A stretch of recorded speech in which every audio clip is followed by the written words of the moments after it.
हर चीज ली है। मैं अपनी जगह पे मुझे जानता हूँ करोगे तो लिखित करोगे। दूसरी चीज मैं ये मानता हूँ कि देखिए हम सब जो है ना कुछ नहीं, जो देख रहा है ना ऊपर वाला देख रहा है, और मुझे पता है जो मैंने किया है मैं बिल्कुल सही किया है। और मैं कहीं भी खड़ा आप फोड़ के सही किया मतलब मैंने बिल्कुल सही किया है। आप फोड़ना मैंने नहीं फोड़ी थी, मैंने आप पे लकड़ी नहीं मारी थी। देखिए मैं कोई पत्रकारिता या नेतागिरी चमका नहीं करता, ये मेरा हम यहाँ नेतागिरी ये मेरे है और ये मेरी नेतागिरी चमकाने आए हैं, तो पूछना है तो हम नेतागिरी आप जो भी आप मीडिया उसको बना रहे हैं मुझे पता है, मीडिया मैंने नहीं बुलाई है भैया। आप जो भी है आप अपना वो कर रहे हैं, मैं अपनी जगह बिल्कुल आप तो और उल्टी बातें आप सीनियर डॉक्टर से बात करें, मीडिया वालों से पूछो ना कैसा है क्यों आए। मैंने किसी को फोन किया भी तो मीडिया आप सारी बातें छोड़िए। नेतागिरी चमकाने आए मतलब किसी की आवाज उठाने भी ना आए। आपकी कोई पॉसिबिलिटी जब चोट लगी थी तभी नहीं बची थी, और मैं इस चीज को आप इसकी मैं आप फोटो दे रहा हूँ। अरे तो रेफर कर देते ना, लेकर के जाइए। क्यों आपने ऑपरेशन किया? आप फिर कहता है रेफरल सेंटर बन गया। हाँ तो है वो, जो रेफर करना होता है रेफर नहीं करोगे आप, ये भी जो नहीं करना होता है उसे कर दोगे। ये भी केस देखे मैंने यहाँ पे। देखिए आप ना फालतू बात कर रहे हैं, फालतू बात आप कर रहे हो। आप बिल्कुल फालतू बात कर रहे हैं। जिस मरीज को जो जिस टाइम पे जरूरत थी वो मैंने किया है, और मैं बिल्कुल सही हूँ, और मैं इसको कहीं भी खड़े होकर प्रूव कर सकता हूँ। ये मुंह से बोलने वाली बात नहीं है। आप लिखित में बोलते हैं, बोले मैं लिखित में जवाब दूंगा, मैं जज के सामने, मैं कोर्ट में और माननीय न्यायपालिका में भी जाके जवाब दूंगा, क्योंकि मैंने जिम्मेदारी ली है। मैंने लिखित में जो भी काम किया है मैंने लिख के इसको दिया है बच्चे को। लिख के तो हर कोई डॉक्टर देता है, जो ऑपरेशन होता है लिख के ही देते हैं, और कोई ब्लैंक पेपर तो जो होना है वो होना ही है। ऐसे तो आप किसी का पैर सड़ जाता तो पैर काटेंगे, आप ये कहें कि पूरा शरीर मर जाए। तुम तो बना के आए हो कि नेतागिरी करना है और ये करना है, तुम्हें ये शर्म नहीं है? 1 घंटे के बाद तुम यहाँ पर आ रहे हो, बुला रहे हो, तुम्हें मेरी पक्ष यहाँ पर बैठा हुआ है, मुझे बताना तो पड़ेगा ही ना। आप ये नहीं देख रहे ये नेता हैं या किस प्रकार के देखिए नेतागिरी करना है ना, नेतागिरी करने आ रहा हूँ यहाँ पे।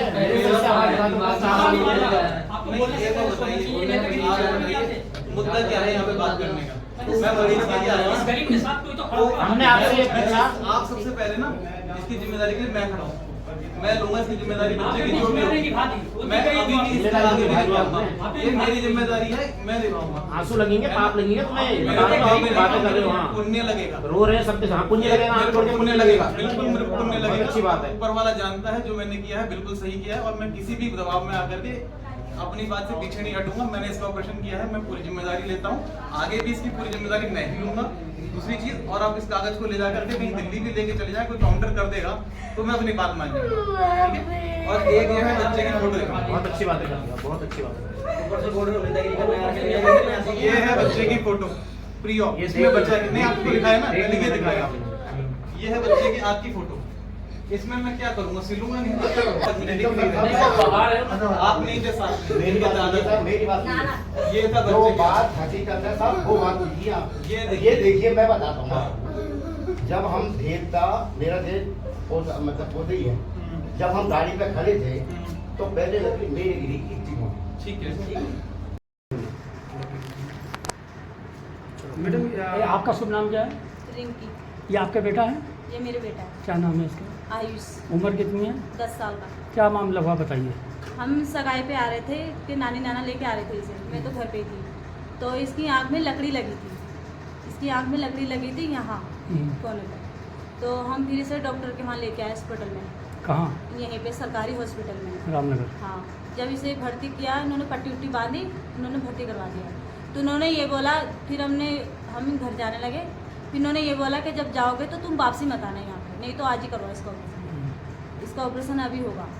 तो हमने इसे भर्ती कर दिया, इन्होंने फिर ऑपरेशन किया सुबह ऑपरेशन करने के बाद दूसरे दिन इन्होंने पट्टी निकाल दी इसकी, फिर ड्रॉप दिए, दवाइयाँ दी इन्होंने। 3 दिन भर्ती रखा था इसे, फिर इन्होंने निकाल दिया, रेफर कर दिया इन्होंने, बाहर की दवाइयाँ लिख के दी थी। और लकड़ी लगने के बाद भी इसे दिख रहा था सर।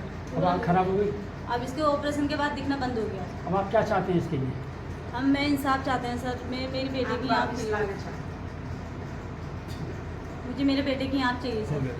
आज एक बच्चे की आँख खराब का मामला हॉस्पिटल, जबकि पहले से ऐसी समस्या उत्पन्न हो रही, क्या कहना है? देखिए, आज सुबह मुझे पता चला कि एक 10 साल का बच्चा आरुष है, जो बहुत अत्यंत गरीब परिवार से है, और वो कहीं बड़े हॉस्पिटल में जा भी नहीं सकता था। तो रामनगर का एकमात्र हॉस्पिटल है जो रामदास जोशी संयुक्त चिकित्सालय है, यही गरीब आदमी आता है, अपना इलाज कराता है। 19 तारीख को यहाँ पर भर्ती हुआ और 22 तारीख को उसका ऑपरेशन हुआ, और ऑपरेशन के बाद जब वो आज किसी निजी अस्पताल में गया, अपने आँख को दिखाने गया, तो डॉक्टर ने बताया कि इसकी आँख तो बिल्कुल डैमेज हो चुकी है, इसे कुछ भी नहीं दिखाई दे रहा है। जबकि बच्चे का कहना है कि 19 तारीख से लेकर 22 तारीख तक जब मैं यहाँ पर ऑपरेशन कराना आया था, मुझे सब कुछ दिख रहा था, जिसको लेकर आज हम यहाँ पे बातचीत करने के लिए सीएमएस मैडम के पास आए और हमने कहा कि सीएमएस मैडम से हमने कहा कि मैडम आप डॉक्टर साहब को बुलवा दीजिए और हम उनसे बात करना चाह रहे हैं कि आखिर इसकी आँख में क्या कमी थी और कितनी ये डैमेज थी और किस कारण से इसकी आँख जो है डैमेज हो चुकी है। तो जब सीएमएस मैडम ने उनको फ़ोन किया तो लगभग 1 घंटे के बाद तो डॉक्टर वहाँ पर आए और आते ही मेरे पे और जो है मीडिया पर भड़कने लगे कि तुम लोग यहाँ पे नेतागिरी करने आए हो और तुम लोग जो है यहाँ पे हमको दबाव में लेने आए हो। मैंने जो किया वो ठीक किया है। मैंने कहा आपने ठीक किया, इस बच्चे की आँख फोड़ के ठीक किया? तो उनका कहना है कि हाँ मैंने बिल्कुल ठीक किया, मेरी अंतरात्मा की आवाज़ कह रही है कि मैंने ठीक किया इसकी आँख फोड़ के। तो ये बात उन्होंने कही और मैंने उनसे कहा कि आपको आंसू लगेंगे इस बच्चे के माँ बाप के और आंसू लगेंगे इस बच्चे के जिसकी आंख आपने खराब कर दी, जिसका भविष्य आपने खराब कर दिया। तो वो बिल्कुल कुछ भी सुनने को तैयार नहीं थे और हमारी बातें सुनकर वहाँ से हम ही पर आरोप लगा कि तुम्हारे खिलाफ हम रिपोर्ट करेंगे, मीडिया के खिलाफ हम रिपोर्ट करेंगे, ये कहकर वो यहाँ से चल दिए।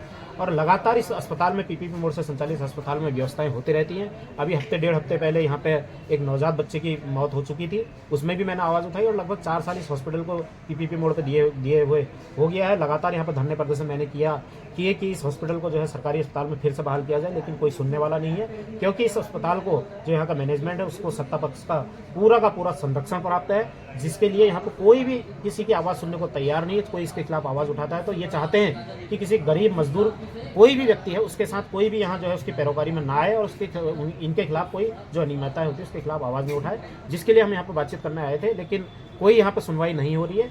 मैं आगाह करना चाहता हूँ इनको कि 4 जून तक 6 जून तक जो आचार संहिता है, आचार संहिता के बाद हम फिर से इस पीपीपी मोड से संचालित अस्पताल के खिलाफ मोर्चा खोलने जा रहे हैं।